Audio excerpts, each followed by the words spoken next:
Mga senyales na lumaki ka sa mahina at negatibong pamilya. Una, lahat ng desisyon mo, kailangan aprobado nila, kahit buhay mo yon. Pangalawa, kapag may gusto kang gawin, ang una nilang tanong, may pera ba dyan?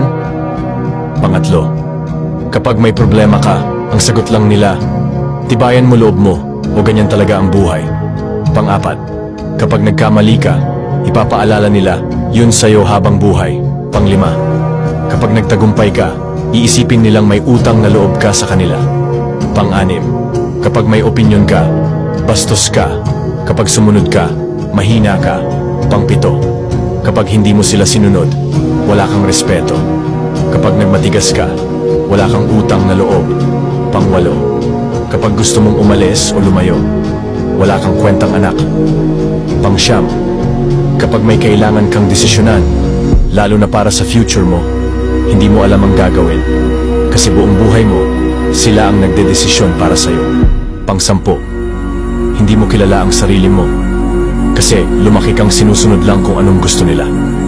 Kung ganito ka lumaki, hindi mo kasalanan. Pero kung mananatili ka dyan, magiging kasalanan mo na.